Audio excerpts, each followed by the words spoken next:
ever worried that you might be the cool kid? You wear the latest fashions on top of all the trends. Or have you ever worried you were too much in the mainstream? Always so generic, more normal than your friends.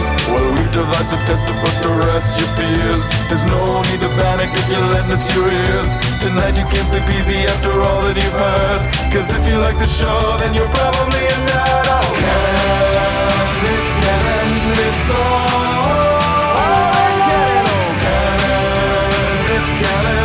Tyler, Phil, and Boris. Oh, Canon, it's Canon, it's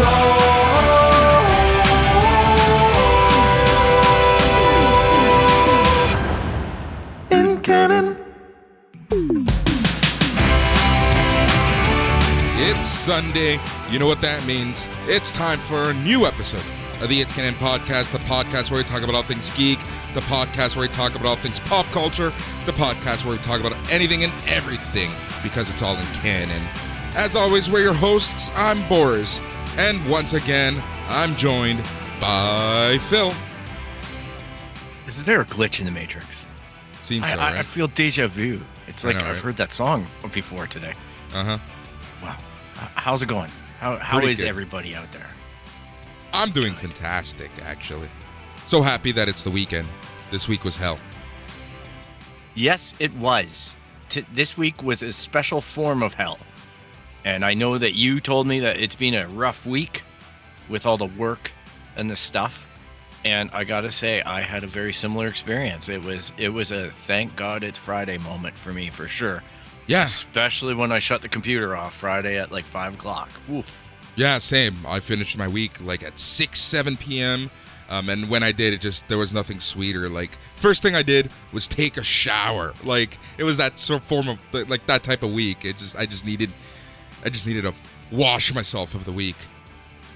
Yeah, I oftentimes do that now, just because of the whole work from home thing and everything. And you're like, I'm going to leave my showers for the evening, so then I'll be relaxed. Yeah. Instead of having a shower for the day, it's like, nope, going to get through it, going to stink it up, and then I'm going to wash it all off, man, I'm telling you.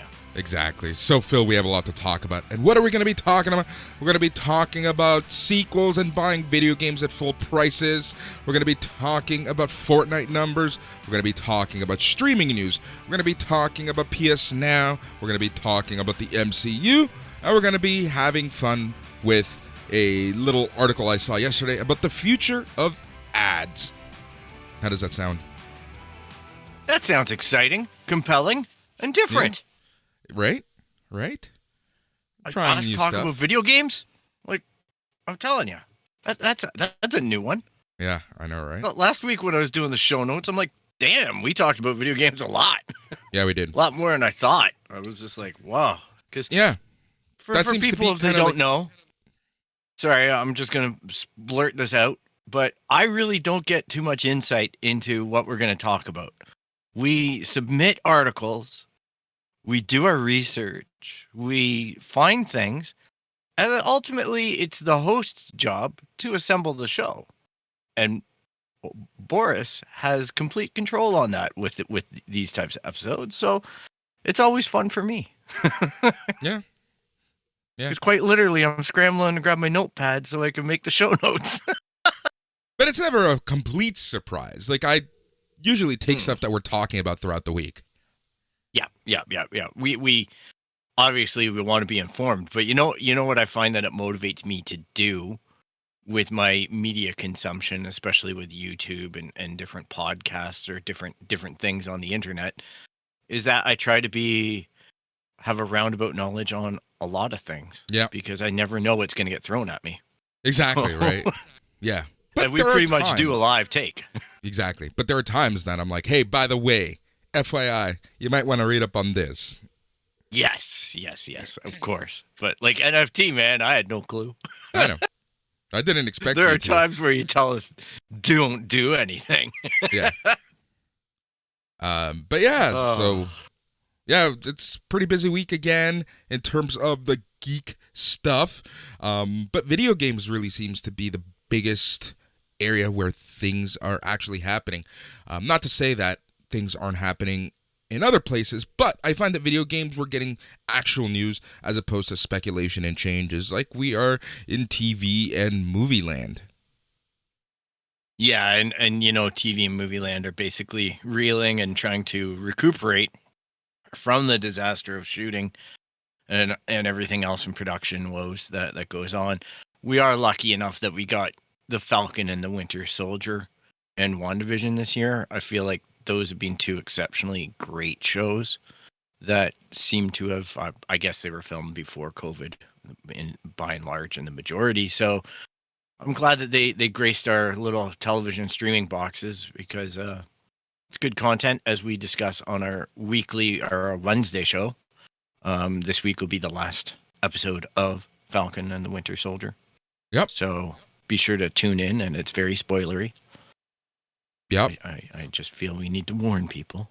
Yeah, we'll warn you again before the episode gets going. But yeah, we have to figure out what we're going to do for our Wednesday episodes for a few weeks before Loki starts. Well, we have the Bad Batch. Yeah. We have the Bad Batch coming up on May 4th, but I have no idea what the release schedule is going to be or the length of the run. Yep.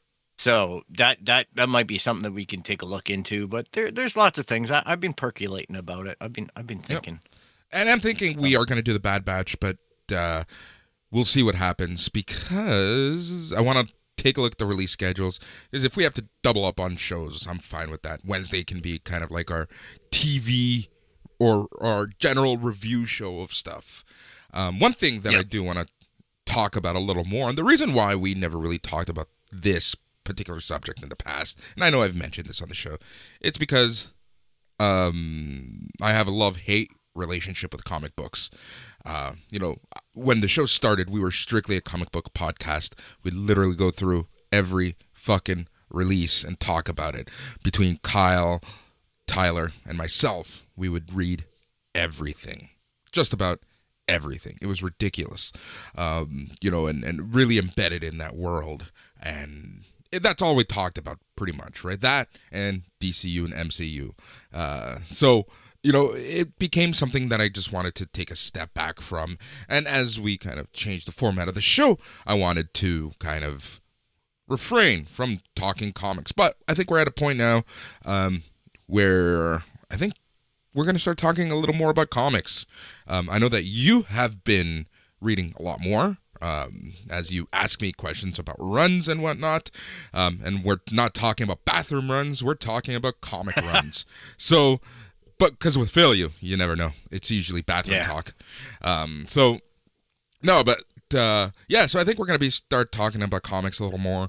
We get the numbers from Diamond in regards to sales figures. We're going to be doing that monthly. We're going to be talking about kind of like the major arcs that are going on.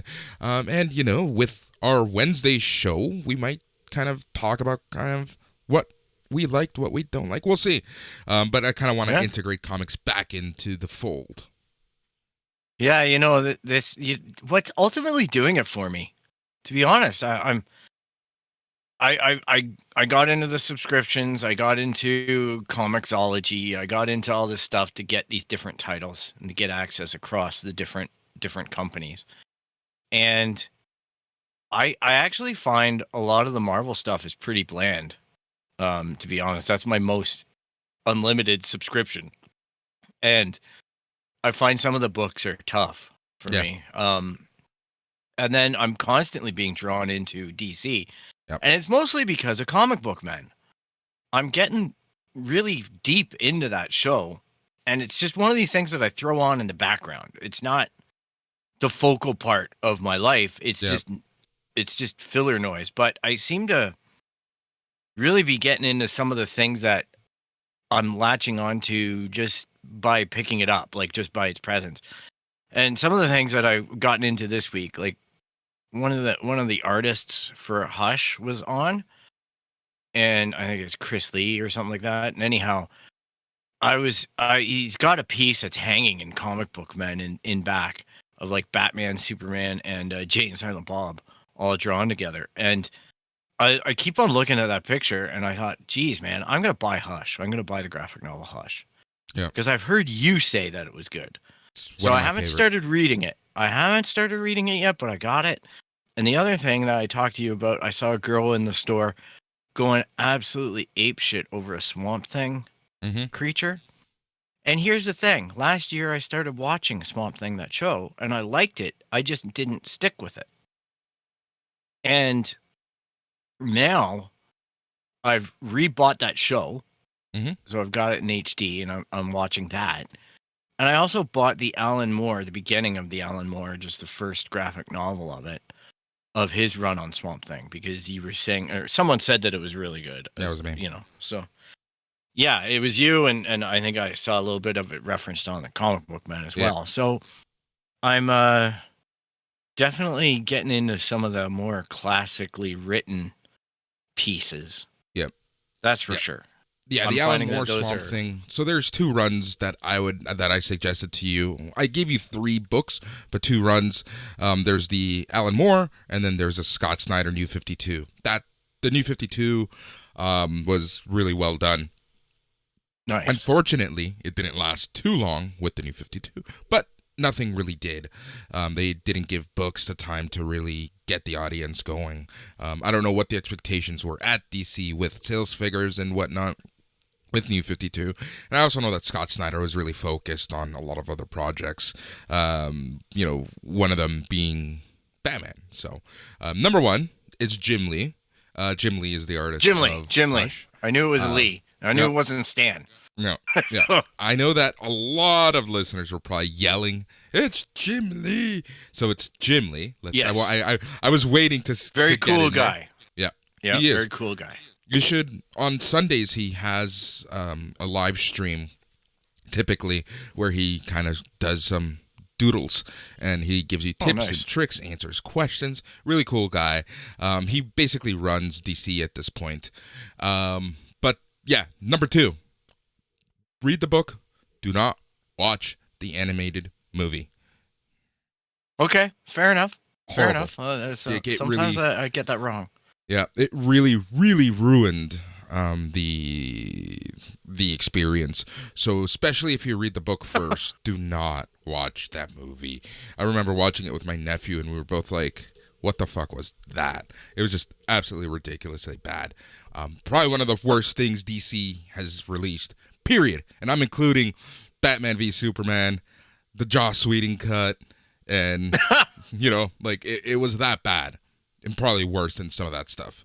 It just, Wow. they did not understand what Hush was about. That sounds about right. Yeah. Or they wanted to make it about something else. I don't know So, what they were yeah. going for, to be honest. But having said that, one of my other favorite books, The Long Halloween, is being released on movie. So I'm actually looking forward to that because the first trailer came out like That's- 2 weeks ago or so, and it looked fantastic. That's another one that I've been kind of curious. I had my finger on. It's on my wish list. Yeah. It just comes down to time. Like comic books aren't a fast read. Like I bought a new Alien this week and whatnot, and it's not a fast read for me. I really digest each box. I'm looking at the art. I'm thinking about stuff a little deeper than I guess I used to when I'd flip through. But I've always been the kind of guy that was drawn to those more complex comics. My collection was really largely centered around Neil Gaiman and Sandman and whatnot, and some of the offshoots in there. And it's just it's not for kids. It's not a kids thing, and that's the thing that's basically the biggest thing I can come away from my experience of reading comics while on the toilet. So Yeah. 'cause when I get the runs, I read my runs. Yeah, pretty much. I'm That's kidding. probably the best. But yeah, you're right. Like reading single issues doesn't take a long time. But when you're reading 5 or 6 or 7 in a graphic novel or collection, trade paperback, that takes some time, right? So Yeah, so it's hard to, because I'm so jealous. I'm so jealous of your reading experience. I'm so jealous of the inside universe that is comics, like Tyler and just everybody that I know as somehow being influenced by comic books. And I've largely walked around it. Now, I went huge nerd into Star Wars, but I'm jealous of this knowledge base and these experiences, especially how I see four guys in that store really relate so hard over it. Like one of them is like me and Brian. It's just like, you guys are just freaking nerds. And then there's the three other guys that are able to have the secret conversation in plain sight. And then there's people who approach and they're included in the conversation because they've read those books or they have knowledge. And it's fascinating to me. I think that's the part that really, I don't know, flips the switch in my brain about comic books. It's a weird thing. Are you enjoying I'll tell you, Alien comic books? It's second issue. Mm-hmm. So first issue I found was interesting. I haven't read the second one. I just bought it this week digitally. I'm actually thinking about calling up my friend at the comic book store and starting a pull list and keeping it on there. Yeah, I have thoughts about that. I was actually going to call him because he's a self-published guy, Steve Gilbert.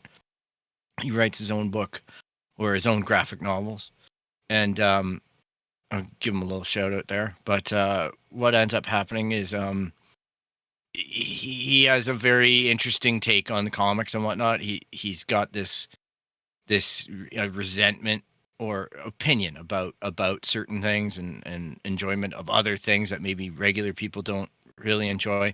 And I was thinking about calling him up and saying, look, I want you to pull these 2 or 3 issues, but I also want you to pull 2 comics that you think are worth my money. Yeah. And just put those in my bag and I'll pick it up. I'll pay you or whatever. And just be like, surprise me, win me. Like, give me something that you think is worth my time and my money. Just to be different, I guess. Yeah. I don't know. Maybe other people do that. Yeah. It's no different than going to the store and asking whomever is working, hey, what's good, right? Or asking someone that's at the store. True. Not that you can do that here in Ontario yet anymore, but that's a thing. So when you were talking about aliens, I just for some reason in my mind got Predator in my mind. Have you heard what's going on with the Predator franchise? I have not. I assume, like, obviously Disney controls it now. And Disney are light touching aliens right now, which means that I think out of all the stuff I've seen, the biggest sellers and the biggest movies besides the original Alien and Aliens, I think the biggest movies box office wise, I wouldn't be shocked. This is a guess. I'm not looking it up on the internet. If somebody wants to correct me, they can. But I would say the Alien versus Predator stuff bangs pretty hard at the box office. Yeah. They usually disappoint as movies, but I can see Disney igniting Alien. I think Predator, that re-release that happened a couple years ago, that was an atrocious movie. That was a terrible, terrible movie, and I really wanted to like it. Yeah. And it the cast looked great in it. And yeah, I think there were a lot of issues where I think everyone on set hated each other. So, I think there were a lot of issues. It was everything. It was the writing. It was everything was bad with that movie. Right. So, anyhow, I think that Disney are going to let that one, the smell come off of it. Well, and there's more to touch it. Alien. Because Disney was going to release a new Predator comic, but a lot of the plans had to be stalled because the original writers, I think their names are Jim and John Thomas. I think they're brothers. They're essentially trying to use the copyright loss termination process to get the franchise and the rights back. They don't want Disney to touch their baby. Interesting. Yeah. There's a lot going on there. The fact that they sold the rights to 20th Century Fox, and 20th Century Fox then sold to Disney. They think that they can find an out with that sale. But when you give up the rights, you give up the rights. Like there's only so much that you can really do. I'm sure there's provisions in the contract that they have to respect the rights, or to a certain extent, they have to release something every X years to keep the rights. Stuff like that. We've seen these studios do in the past. But yeah, They're trying to cancel a transfer, which means that they could stop Disney from holding on to rights as Predator. So they'll get it back. What this means, who knows? Are they planning a proper sequel? Are they going to reboot? Who knows? But it's kind of weird because they haven't done anything since '87. Yeah, it is a weird space, and we see this a lot with the MCU and Sony and whatnot. And 20th Century was doing that with X-Men and everything, where they just had to bring a product out every few years, and then they could hold the rights to it. Yep. Oh wow, that's fascinating. I'm not that big into Predator. Like, it's cool and everything. It's got that cool factor, but I've never really enjoyed the movie, I guess, as much as Alien for me was, and I'm very uncomfortable with horror. All right, so this was a weird zone for me because I liked it because of the isolation. I liked it because of the terror. Yeah. It also freaked the fuck out of me. But I think Aliens perennially is just like my top movie. Yeah. Out of the franchise, just because it's more military based and it's got that fear and it just hit so many. James Cameron was just really on the ball with that. And that's kept my love of aliens alive over the years. I collected most of the Dark Horse books. I collected most of the Predator Aliens Dark Horse books as well. And now I see Marvel there in that space, or Disney. And yeah, it's fun to read it, and it seems to be a little more on the nose with some of the stuff that, like Bishop and things like that. Like some of the Android stuff is just really in there. And I did really dig what was being done with Prometheus and that line of the movies as well, the prequel kind of things. So I hope that Disney greenlight that a little more. I'd like to see more of that. Mm-hmm. Really would. Mm-hmm. Ridley Scott. I don't know. It's just mind blowing to me to think that, what Ridley Scott has said, that Aliens is based in the same universe as Blade Runner. Yeah. I'm curious to know where that might go. And as well, like he seems to have disassociated. What was that one? The Wolf show, that sci-fi Templar show that was on. He seems to distance that from the franchise. Yet he had direct shit in there from Aliens. He had an engineer's helmet in there.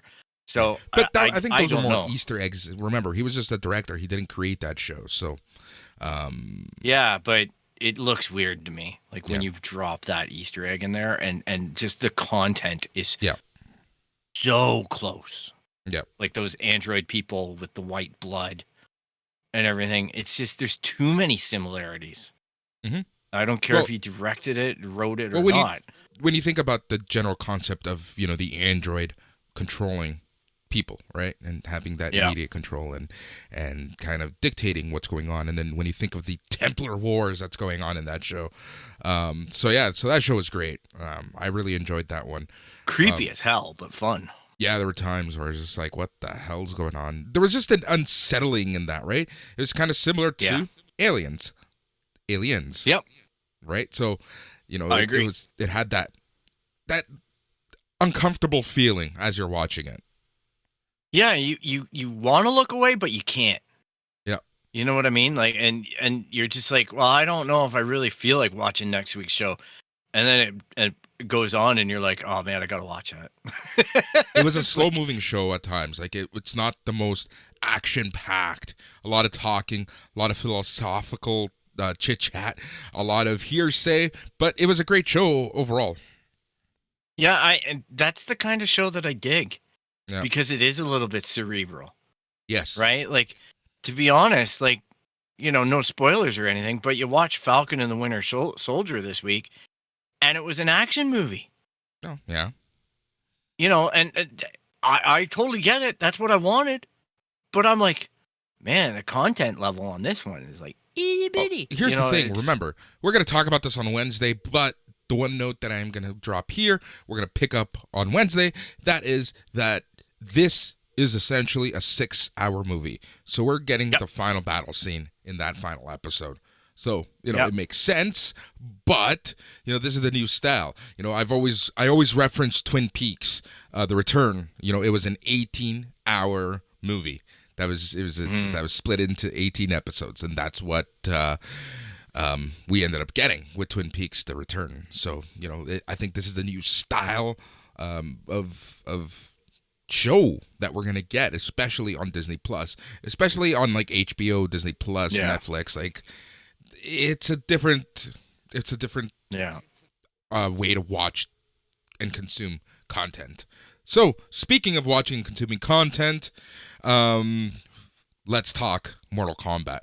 I know you watched it. I watched it. We're not going to get heavy into spoilers because I know there's a lot of people who haven't watched it just yet. But, Bill, what did you think? This is interesting. I had zero expectation going into it. I watched, the first little bit of it. I enjoyed it very much. I was like, hey, this is going to be a good movie. And then it got so terrible, I had to turn it off. And then I reapproached it the next night and jumped back into it and finished it. And it wasn't terrible. Oh. I just got to a point where in the beginning, it was so formulaic. It was just so formulaic, and I just felt like really it's fitting into the old trope of here we go again. All the characters, the rollout. I just had to take a break from it, but when I went back, I was impressed with what I saw. Here's the thing, what did you expect? It's a new movie franchise. One of the comments, I was going to get into a fight with you yesterday, but I was going to save it for now.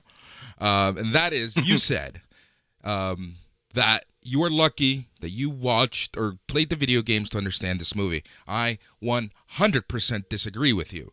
I believe that this movie was made in such a way that if you didn't play the franchise, you would know exactly what was going on, especially when you consider that the main character is a creation of the movie itself to a certain extent. Yeah, that was a nice thing. I like that idea that they brought an original character in to level out the story. I will concede that. It's just my point was about all the little one-liners. Because the one-liners were the thing that made me laugh the most. Yeah, but those are like the get over here and stuff like that. And I'm like, you wouldn't know that unless you played the game. I would disagree. I think that get over here, finish him, and things like that, flawless victory. I think those one-liners, anyone knows. I think it's one of those universal things. I can go on the street, I say, finish him, and they'll know that it's from that video game, that violent video game. But I do see your point. I do see your point to a certain extent, but I 100% disagree with you. It's just the laugh factor for me. Because that made the difference in the movie because that brought levity. But here's the thing. That was just like, okay, that was kind of funny, right? Yeah. It brought back a nostalgic chuckle. Yeah. And some of that shit I had forgotten. So it was like, it reminds me of the game. Yeah. Here's the thing with that also, that, this is just the wrestling fan in me, that oftentimes in wrestling, there's a lot of kind of inside jokes, backstage, non-kayfabe stuff. So stuff like, breaking the fourth wall. And it's kind of those Easter eggs that make you appreciate the content of what you're seeing sometimes more. It's that payoff for being a fan for a long time. And I think that's what this movie kind of gave us to a certain extent with some of those things. That, hey, if you're new, if you don't know anything about Mortal Kombat, here's the movie, here's the intros, here's this new character. But if you've been a fan for a long time, you know these characters, and here are these little Easter eggs just for you for being a fan for a long time. Like, we acknowledge and thank you. Yeah. I just can't see, I think anybody that's going to go see the movie knows a lot about Mortal Kombat or has played it to some degree. So I don't think that that's really too jeopardizing. And I think anybody who's giving it a chance would still have probably, you're right, that familiarity with those one-liners and with those little comments, just by some proximity to the video game. But let's be honest here. The dialogue was fucking atrocious. Of course. Right? But you're not getting Shakespeare in Love or Titanic. No, I know. you have I get to it. set your. It's an action movie. Yeah. Like, I get it. It's a fighting movie. It's not. But as well, the editing was absolutely garbage as well. Like there are things in film that were terrible in this. Mhm. But that being said, it wasn't a bad movie. It was a spectacle, and it was exactly it's the return of the B movie. That's exactly Like, it. And there's nothing wrong with that. And it knew it was a B movie, and it played it like it was a B movie. So I'm completely all right with that movie doing what it did and being what it is, because I know that myself, I can shut it off and return to it when I'm in a mood to absorb the horse show, like the shit show that it is. And it's still, it's not taking itself too seriously. And I just need to be in the mood to be in that same space. That's all. When you watch a movie like that, you know, Yep. I fired it up on the Friday night and I was not in that mood. Yeah. And then I fired it up last night and I was like, hey, you know what? It was fun. I enjoyed seeing Kano and all these different characters and whatnot. And it was just like, and them getting their powers. Yep. The whole movie was a lot of fun. I'm not giving anything away there. It's just, yeah, definitely check it out. And it's not like there's a lot of movies coming out anyway. So every movie it feels like that comes out is a spectacle now. That's the way I feel about the state of cinema and television right now. So you could, in my opinion, Kano stole the show. Like, he was so good. Yeah. Yeah, his comments, his smart-assness, everything about his character was funny to me. Yeah. So once he got into the mix, the movie became infinitely better for me. Yeah. Because of just who he is and his smart-assness. So, yeah. Exactly. You know, Sonya disappointed a little bit. I expected. And, well, the characters were the characters. There's the kicky guy with the fireball. And in the game, that's all you do. And that's what made me laugh as well. Because when he fights Kano, he's kicking his feet out. Like, he's doing the sweep kicks. And literally, keeps as on if you're knocking just Kano constantly down. pressing the button. Yeah. Literally, what you do when you play that character is do those sweep kicks. Yep. And it's just hilarious to me because that's where I got the laughs. Yep. Sometimes it wasn't even about those cheeky one-liners. It was about the fact that whoever made that movie played the game. Of course. And I laughed at that. Yeah. I was just like, hey, that's really funny. Like, that's a creative way to do. And I even looked at replaying the game, right? So I go and I take a look at it, and then I'm watching the videos of it, and I'm like, no freaking way am I downloading this. Another 60 gigabytes of game just so I can sweep kick some guy in a corner until victory is mine. It's just, fighting games are so stupid sometimes. You're stupid. I am. Sometimes I feel like I'm one of the only people who really enjoys a good fighting game. Oh, back in the day, I'm telling you, Tekken 3, you give me a controller and a PlayStation controller and give me control of Eddie Gordo, and I will give anybody on the face of the planet a run for their money at that time. Because my friend Dave and I would have epic fights on that. Like, and it would get heated to the point where we would start like physically contemplating beating the crap out of one another. Because I would frustrate him so much with Eddie Gordo. Yeah. Just couldn't land a punch. Just couldn't. Yeah, I wasn't too into Tekken, to be honest. I was more in the Street Fighter and those types of games. King of Fighters, Street Fighter. I was more into those than even Mortal Kombat. Mortal Kombat, I just recently got back into, mainly because of my nephew, to be honest. But I was more of a Street Fighter guy. The Marvel versus Capcom games, those were my jam. Wow. I was Tekken and Dead or Alive. Oh, yeah. I played Dead or Alive a lot, and I played Soul Calibur. Soul Calibur was great. I played a lot of that on Dreamcast. Yeah, I actually have the Soul Calibur version with Darth Vader and Yoda. Of course you do. When it crossed over into that and whatnot. But those were I like the more frantic action fighting games.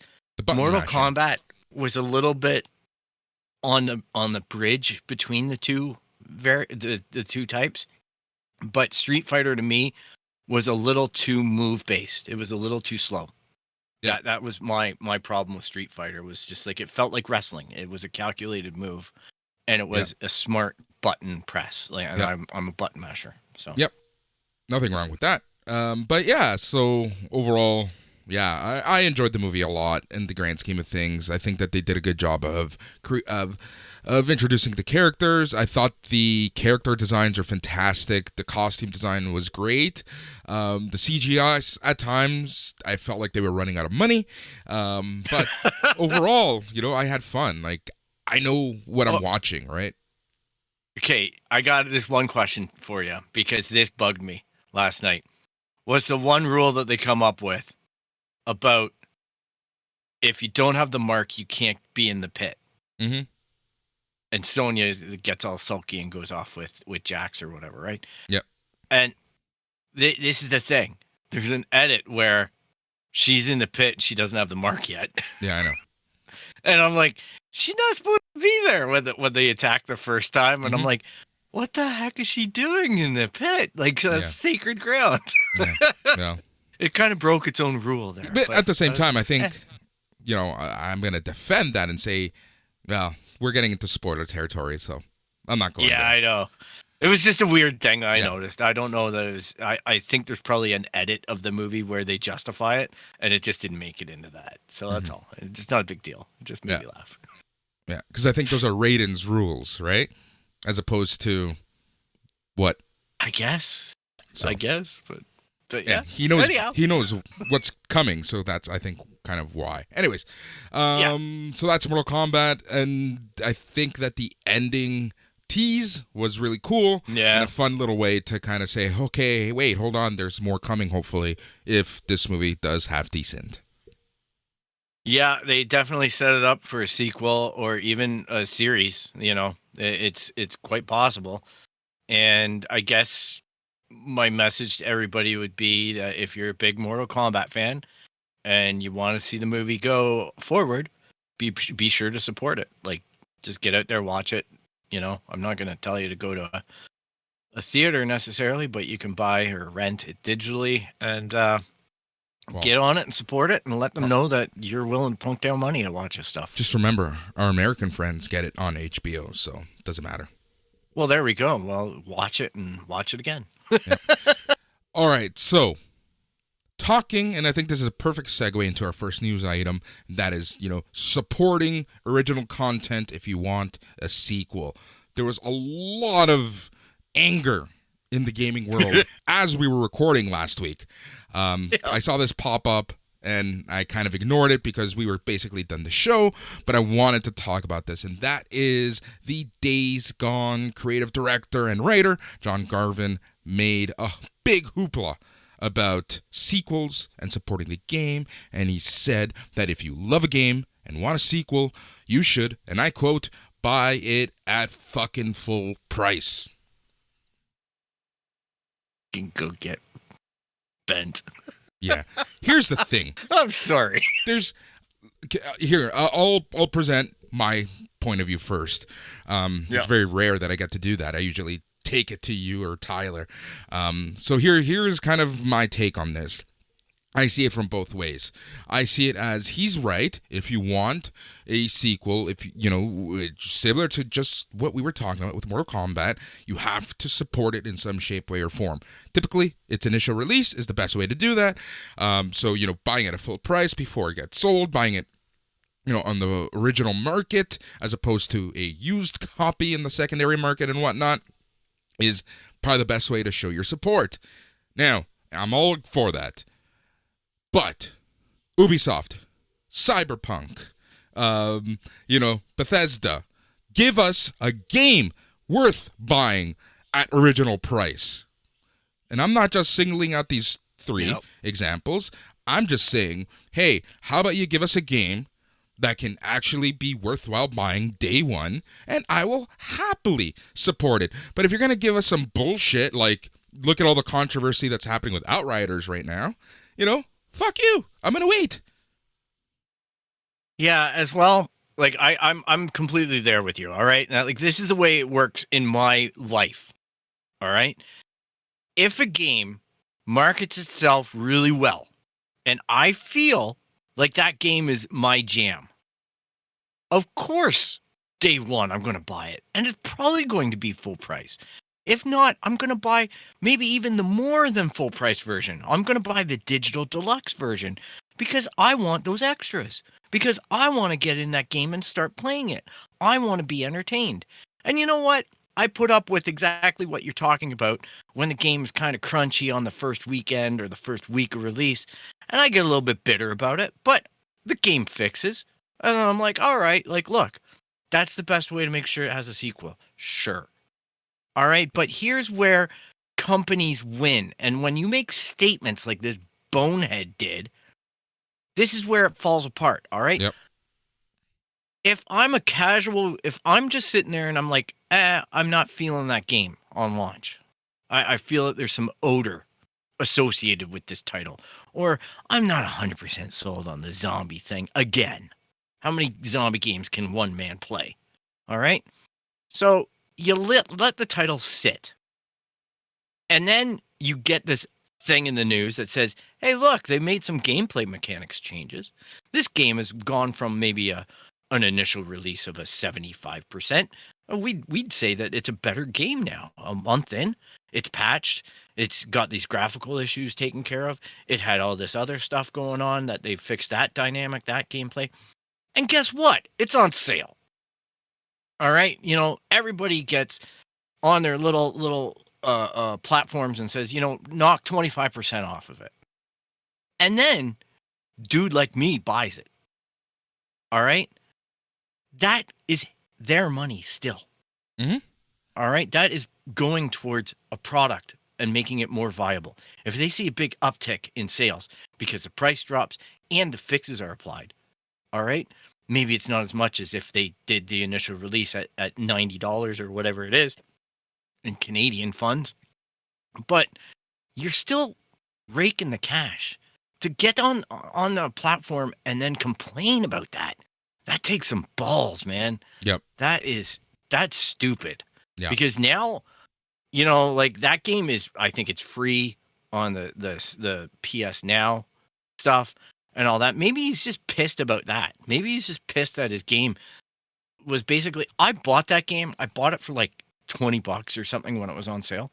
I played it for about an hour and I never wanted to play it again. Mm-hmm. I honestly was just like, that was garbage for me.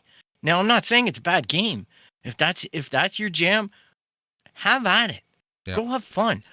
But you know that it's just going to be coming back to us as the Days Gone re-release for PS5 Enhanced Edition, $70. Like, I'm just so pissed off at how these games get recycled.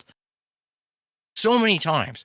And I have some head of a studio sitting there saying, well, if you were a real fan, you would have supported it from day one because then you would still have your titles. You would have had Days Gone 2 and shit like that. Maybe there's no Days Gone 2 because people are tired of frickin' zombie shit. Yep. Like there's a pandemic out there. Guess what the last thing I want to do? Play a frickin' video game about a pandemic. Yep. I already know what it's like to sit there and go, I don't know, I want to go to the grocery store and get a can of corn because I don't want to risk COVID today. Like, it's just, I don't know. It's arrogance. That's the part that everybody reacted to. And that's the part that I'm giving in and reacting to because it was stupid. It was a dumb comment by a dumb man at a dumb time. And I hope he smartens up about it. And I hope he's learned some humility about the whole situation and appreciate that people pay their money regardless of, you know, they're not stealing the freaking game. They're buying it in most cases. These are consoles. Yep. And I think that's a perfect way to move on. I think you said everything that I kind of wanted to in there. All right, so Fortnite had more players than any other game on PlayStation or Xbox in March. Fortnite just continues to kill it. So according to the MPD Group's player engagement tracker, Fortnite enjoyed the most unique active users in the month of March on both PlayStation and Xbox platforms.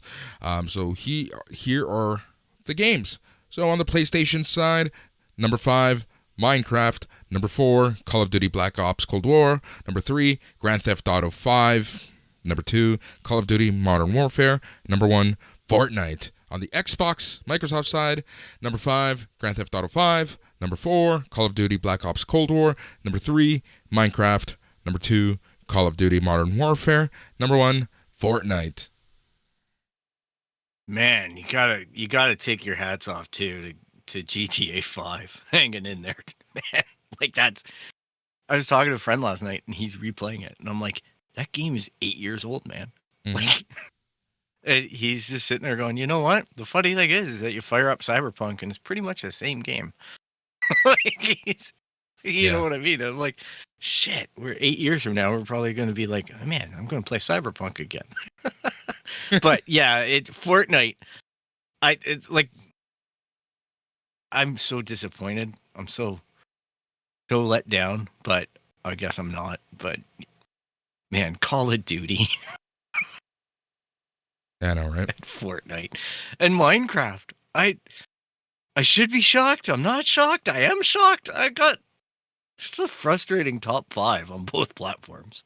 It's like just games that I'm personally not into at all. So yeah, exactly. I've never even played Fortnite. Like I say, I was thinking about it. I was like, am I missing out on something? Oh, like no, I'm not.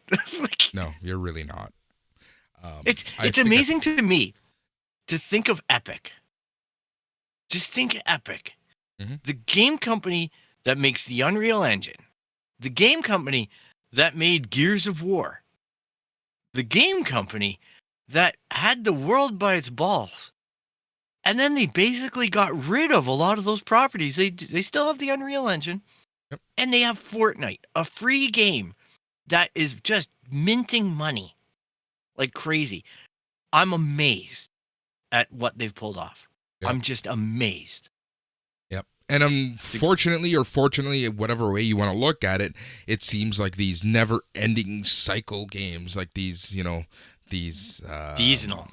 Yeah, these seasonal games are the craze. Look at Warzone, right? I think we're going to be seeing a lot more games like this. Like Destiny seems to be going in this direction. So we'll see. I have zero appetite for any of this. Same. Like I just feel like such the old man right now. Mm-hmm. It's.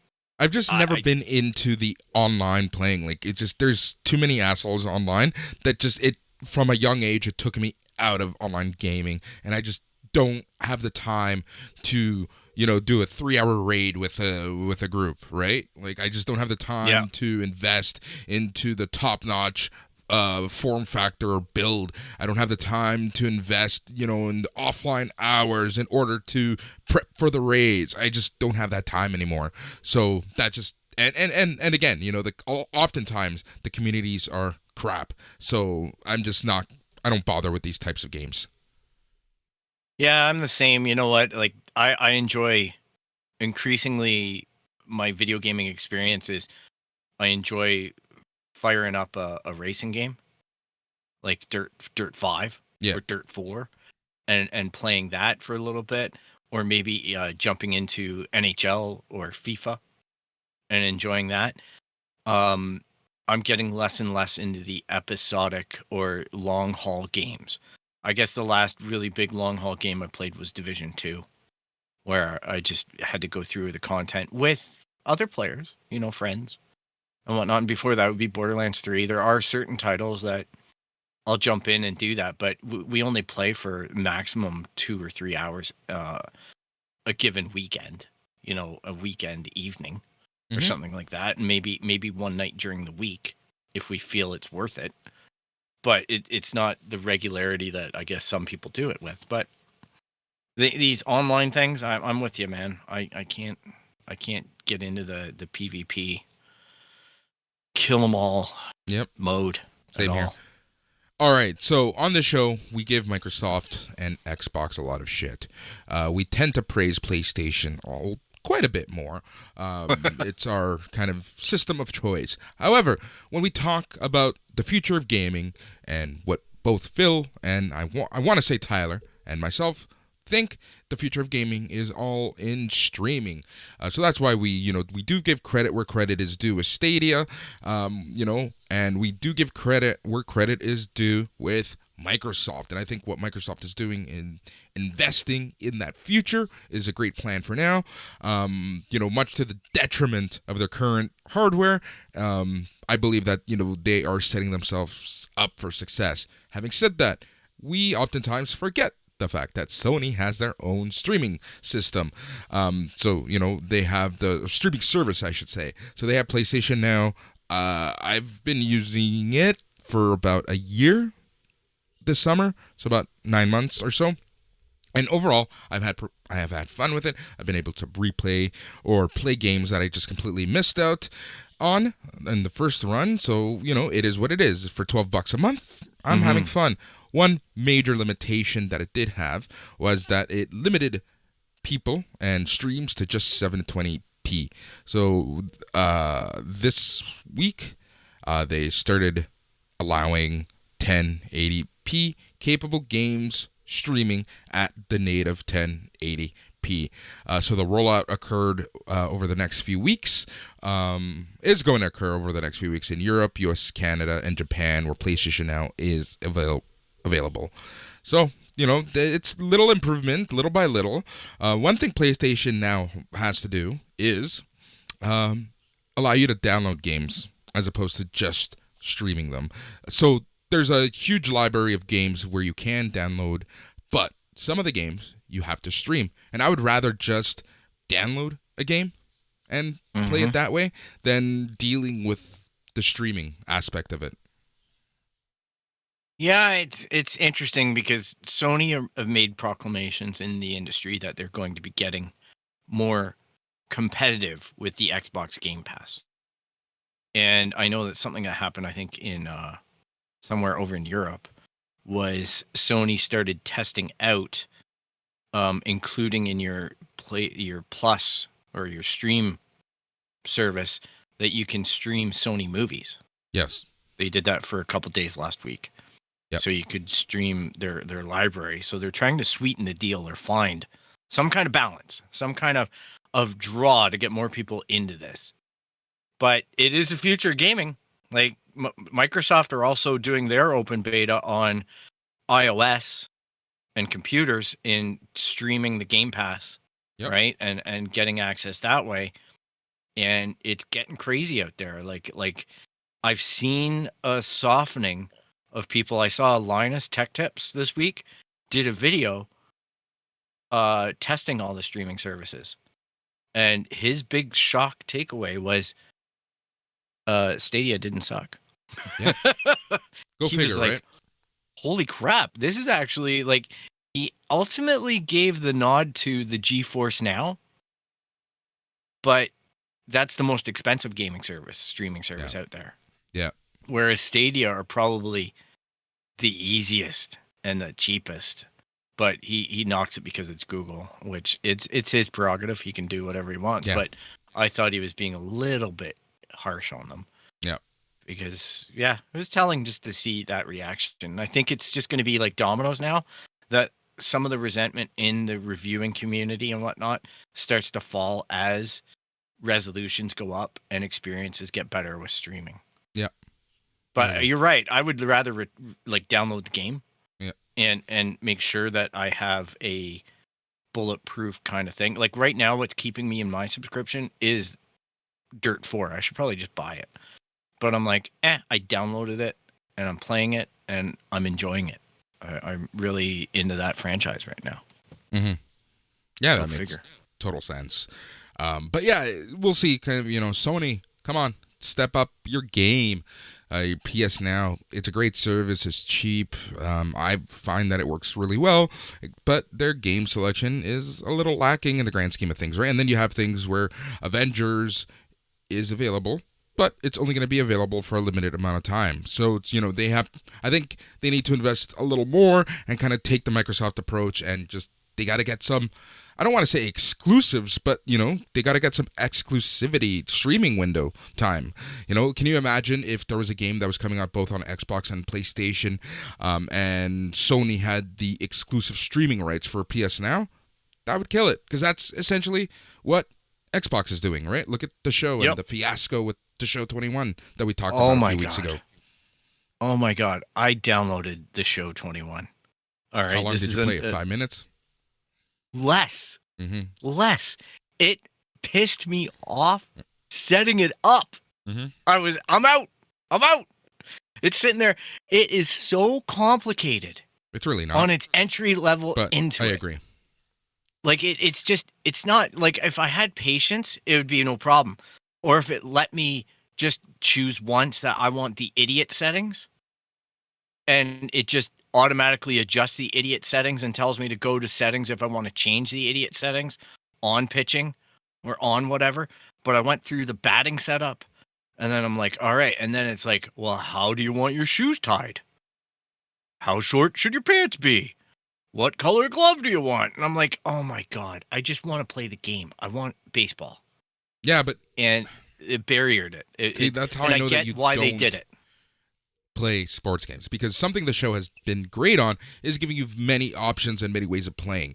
You can play with the analog sticks, you can do double tap, you can do base running, there's 2 or 3 different ways to play every offense, defense, batting, running. There's different ways to play, and at least the show has given you the opportunity to choose what you like. So that's the positive. Yeah. The negative is that if you're not used to that or used to the system, they should just default you to the easiest, and the good old days of directional throwing, running, batting, right? Like using Ken Griffey Jr. baseball controls or something like that. And then you can change it to something a little more that you're comfortable with. But again, I understand. Here's the thing, though. I'm not. It's just their presentation was the problem that I had with it.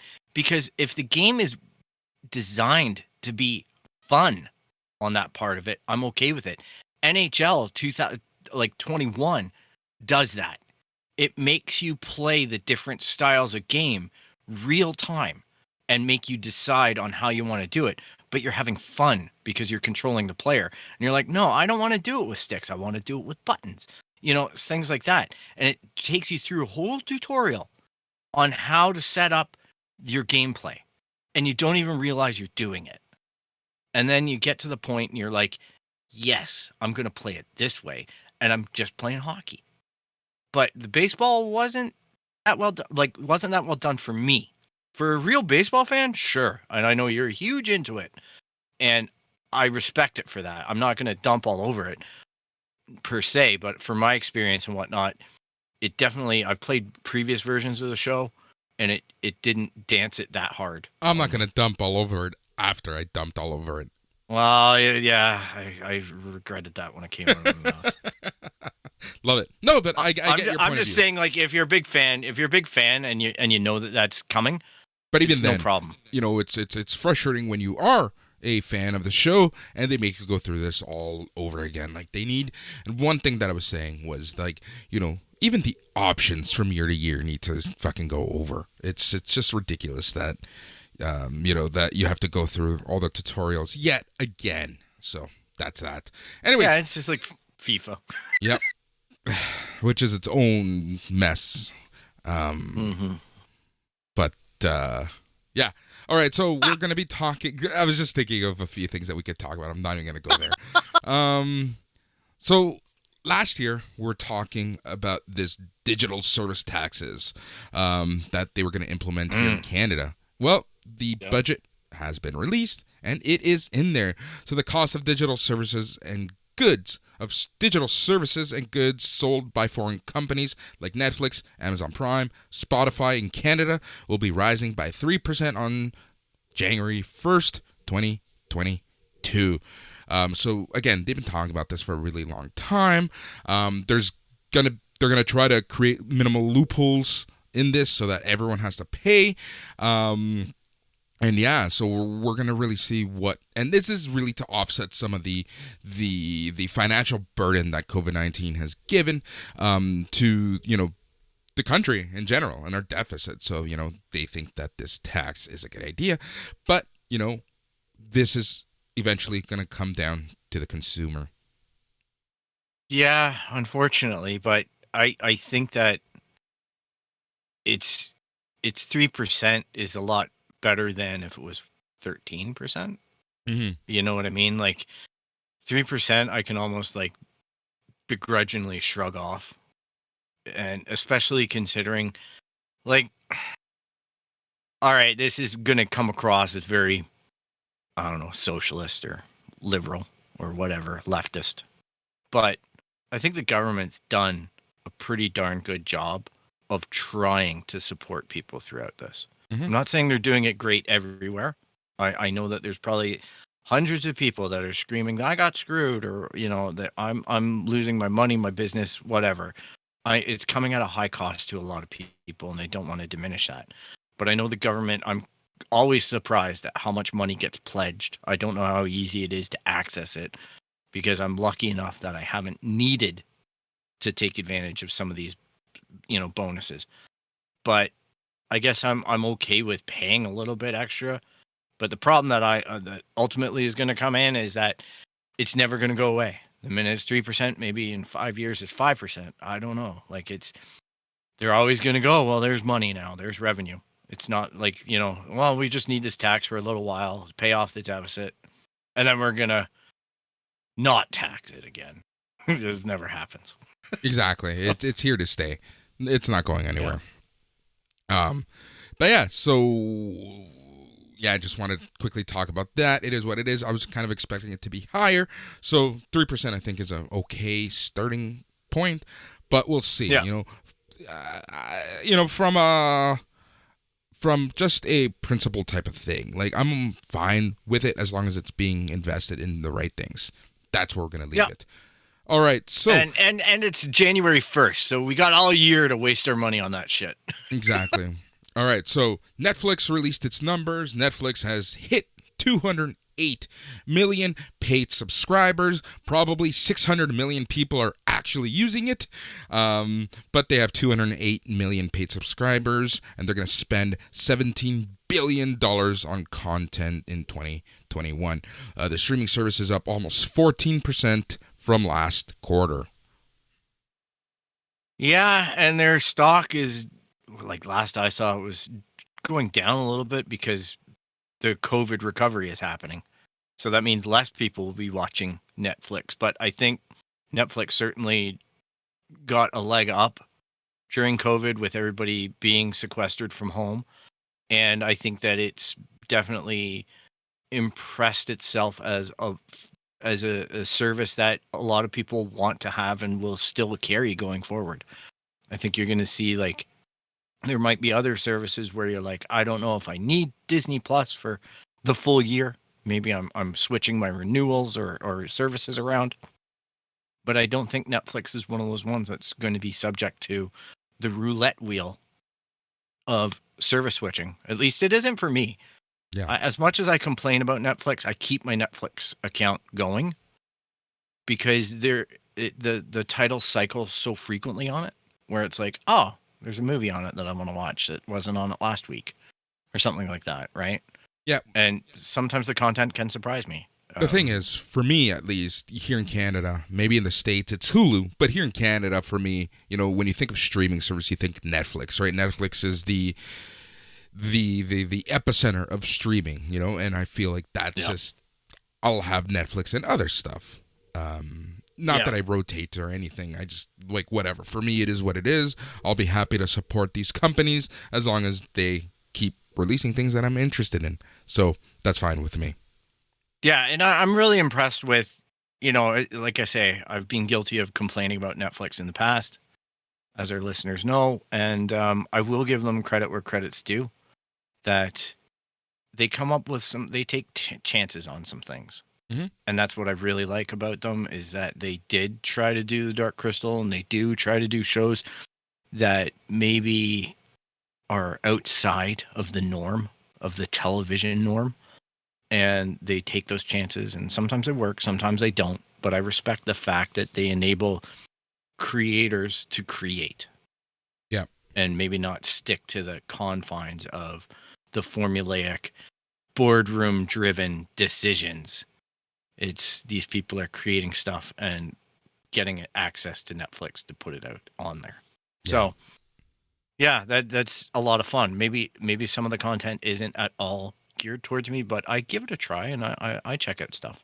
Same here. So yeah, like you brought up one that one, the Japanese one, where what was it, Borderlands or whatever? Alice in Borderlands. Alice in Borderlands. Yeah. Like that was just mind blowing to me. And I was only able to stomach one episode. Yeah. Because it's so triggering anxiety in me. Mm-hmm. But it looked bloody fantastic. It was bloody and fantastic. Yeah. It's that's what I really respect about Netflix. Like that would not be a show that I would be watching, but I got drawn to it. I saw an episode of it. I knew it wasn't for me, but I respect the crap out of it. Mm-hmm. That you'd never see that get the light of day when we were kids. Yeah. If anything, Netflix is fantastic for giving people a starting point, a shot. You know, that script that they've had in their drawer for 20 years since they were a kid, you know, and it gets greenlit. So if anything, Netflix is good for that. Yep. So good on them. Yeah. Go subscribe up, you know. The war is on. Speaking of subscribers, HBO Max and HBO hit 44.2 million subscribers in the U.S. So, I honestly, it's a lot of money. That subscription, it constantly blows me away when I see it's surging. But as well, look, they've been releasing some crazy fun stuff. Oh. Like when you think about, you know, Snyder Cut, Godzilla, Mortal Kombat. Like, it's pretty much the only thing that's producing these movies. Well, this type of content. They have their own originals. They seem to be doing pretty good. Crave gets most of them, but I noticed that Amazon Prime got the latest one with I forget what her name is, but the mom from How I Met Your Mother, where she basically runs away from her crazy husband, who's this tech overlord. It's supposed to be a comedy, it seems like, but anyways, that's on Amazon Prime here in Canada. But HBO Max has a lot of pretty good originals in that realm of stuff. So throughout the quarter, the service added 2.7 million subscribers domestically. Globally, HBO Max and HBO have reached 64 million subscribers. That's freaking crazy. Pretty quick. Yeah that's really quick, because you look at Disney Plus, and they were so excited about their numbers, and that was a year, and they were getting like 90 million at that point. So for HBO Max to be at 60 some odd now, wow, good for them. Yep. And in June, and it's a dear price. Like, it's and not in June, there's actually going to be changes.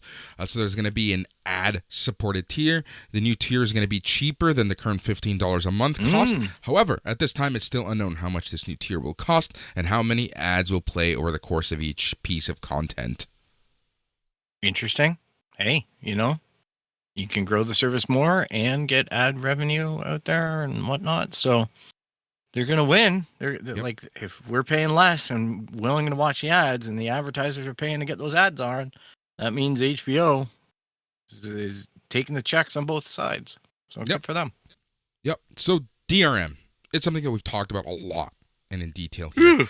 You know, and we've talked about this as it pertains to Apple, as it pertains to Amazon, as it pertains to, you know, anywhere that you get your content and you quote unquote buy or quote unquote rent something. But it's mainly stuff that you quote unquote buy, because you don't actually own it. You're kind of buying a license to view it. So Apple is facing a lawsuit over who owns the rights to the movies you buy. So in the U.S. District Court, Judge John Mendes has rejected a motion to dismiss filed by Apple, who is currently under legal scrutiny from a class action suit against how consumers buy or rent movies, TV shows, and other content in the iTunes Store. Well, boy, here we go. Here we go. You know, it's kind of funny because Sony, they decided that they were going to shut down the PS Vita and the PS3 stores, and that was threatening a whole bunch of content for people, and they made such a big noise that they decided to re-enable or not ditch those services anymore. And Apple are into this game too now, where people are just going to start complaining about stuff. Just wait until the big moves start. Just wait until they delist some movies or something. Like, with this fragmentation of the world with Disney and Warner Brothers and HBO, like all these people picking sides about things, it's just a matter of time before they start pulling away from the other side, where they say, no, we don't want this to be on Apple. Yep. But it was. But now Yep. take it away from people. Yep. Don't let them access their Apple license for this. Yep.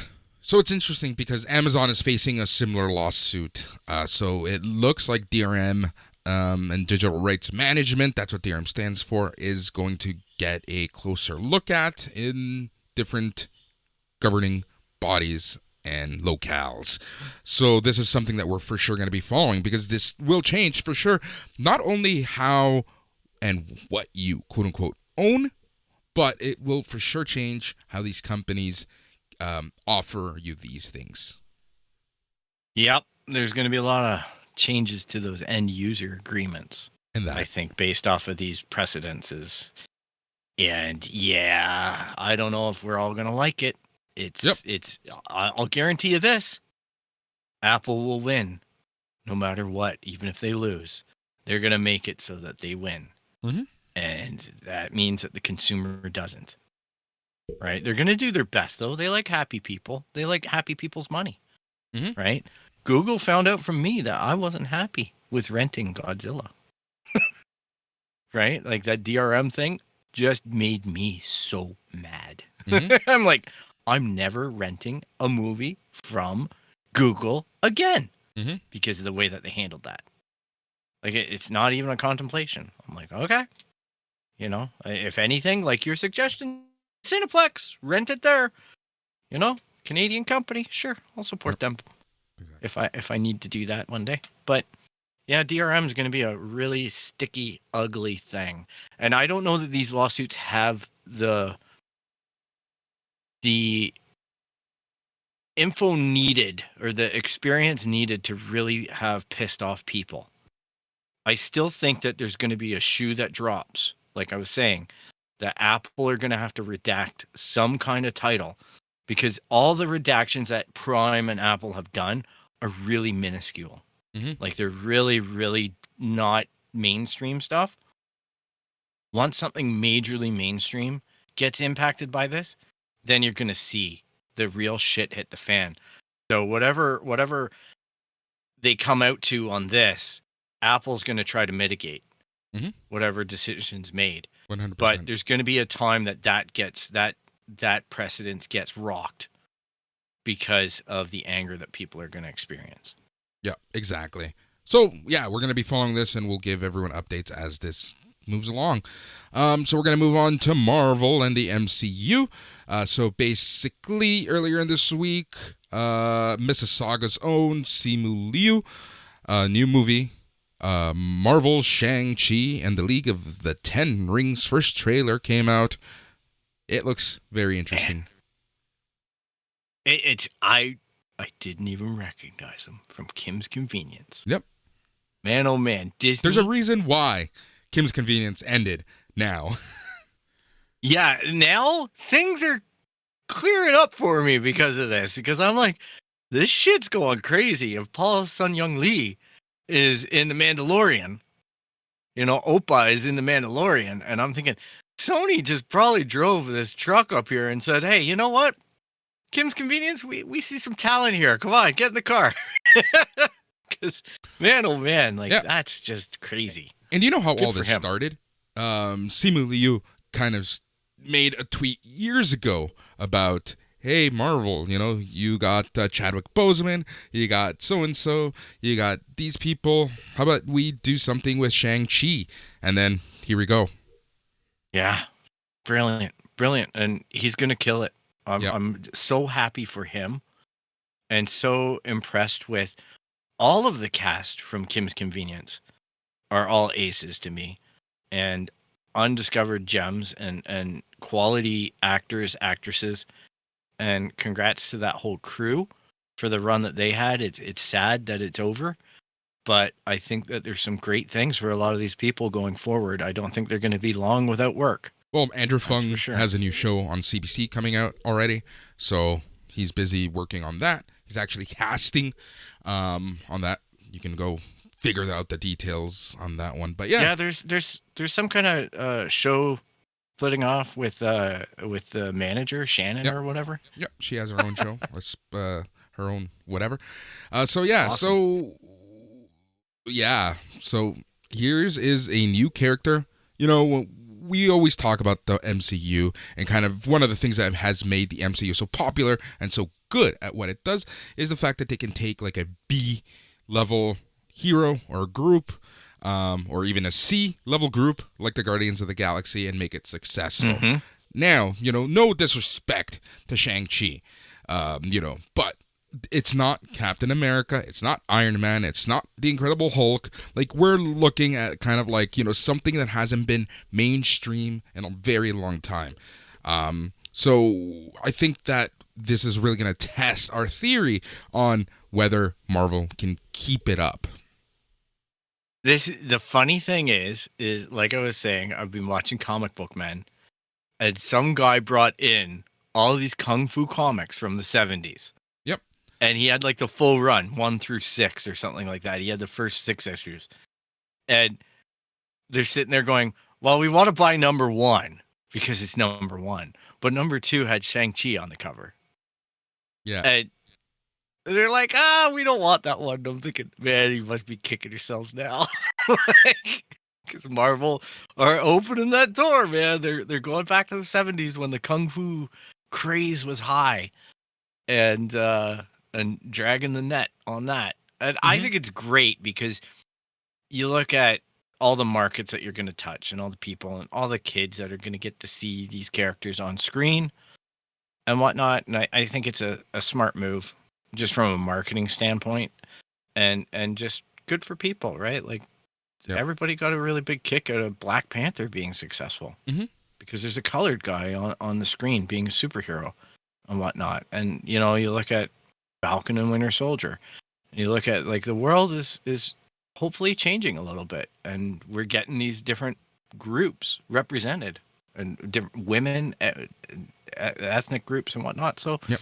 great. It's good. Representation is key, right? If you can see Yeah. that someone like you has made it, you're gonna, you have something to aim for. So like you mentioned, Shang-Chi was created in the 70s, and it was really based off of the popularity of the Bruce Lee show Kung Fu, which there's a CW remake of, which I need to watch and cry that I watched it. Anyways, so Liu kind of said that he wanted to play this character because it was a relatively unknown character, so it would be very interesting to play and he can make it his own. So we'll see. One thing I really enjoyed about this movie is that, like, if you take a look at the number of Easter eggs around, you get the legend of the 10 rings. The 10 rings has shown up quite a bit already in the MCU. Iron Man, the first one, when Tony Stark is being held captive, you see the 10 ring symbols behind him. You see a 10 ring symbol on a goon on Ant-Man. The entire lure of the the Mandarin, right? Like, we have to remember that in Iron Man 3, the guy was an actor who was pretending to be the Mandarin, but in one of those shorts, we find out that there actually already is a Mandarin in the MCU, and now we might actually see him. So, yeah. So it's I kind of like those MCU tie-ins and Easter eggs that they were, I don't think they were purposely thought of, 13 years ago. but Yeah, it's nice to kind of piece everything together. Yeah. You know what? It says a lot about consistency, but also knowing your own properties, knowing that you can drop them in, and then when the opportunity comes, you can capitalize on it and make it into its thing, and you don't look stupid. You know what I mean? Like, you get people to rewatch it. Iron Man 3, man, that Mandarin stand-in, he was one of the funniest guys I've ever seen in one of those movies. I enjoyed his character so much. Yeah, I think you're the first person to ever say that. No, I know, right? I love it. I just love that bathroom bit. You and your toilet jokes, like, that's all you need. I know, but remember the girls being locked in the bathroom? Oh, it smells in here. Yeah, I remember. Yeah, so also in the MCU, talking about representation, Captain America 4 is moving ahead, so that is going to be a lot of fun. I'm really looking forward to that, especially with the ending of Falcon and Winter Soldier, which we're going to be talking about on Wednesday. So just tune in, because we have a lot to talk about there. James Gunn has finished the Guardians of the Galaxy holiday special script, so this is going to be a holiday special that's going to be on Disney Plus in December of 2022. So this is going to take place after Thor, but before Guardians 3. That'll be fun. I'm looking forward to that. You know, I got in a little bit of a Twitter debate about Captain America 4. And the guy was asking, well, why would they make that and not make a second season? And I'm like, because Disney likes money. Exactly. It's a box office thing. Come on. You don't want to make Disney Plus the primary gatekeeper of the MCU. You want to have it accent the MCU. You want to pull people into it from the movies, because the movies hit such a bigger audience, but he couldn't understand that. There's more to it, but we'll talk about that on Wednesday. So take a note, and we'll bring it back up on Wednesday.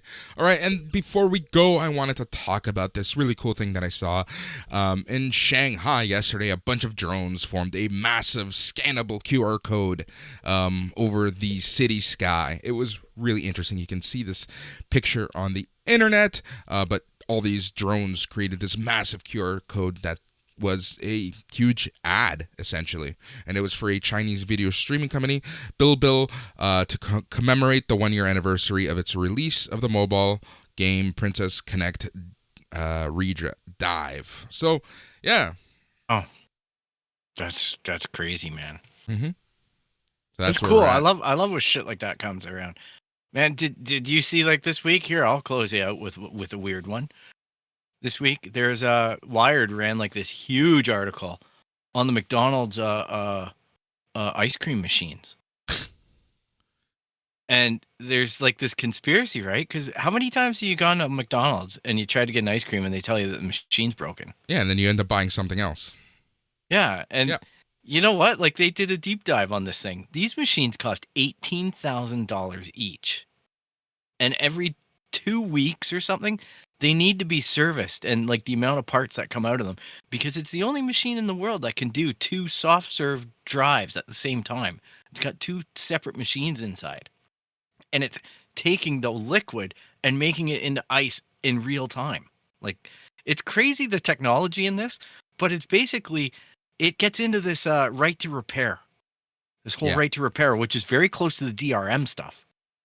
And they're saying, like, they're locking people out because there's 18,000 of these or 13,000 of these machines in the States, and another company is inputting a piece of software, like a Raspberry Pi, into the ice cream machine, so that store managers can access certain menus in the machine that the manufacturer locks them out of.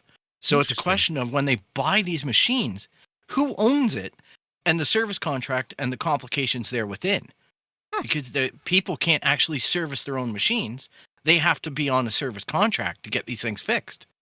And whatnot. That's so interesting. I know. I knew it was going to be up your alley, and I knew it was going to get you with the ice cream because I saw that face. Yeah. And I'm like, damn, this could be juicy for us. I'm telling you. Yeah, I like it. I like that.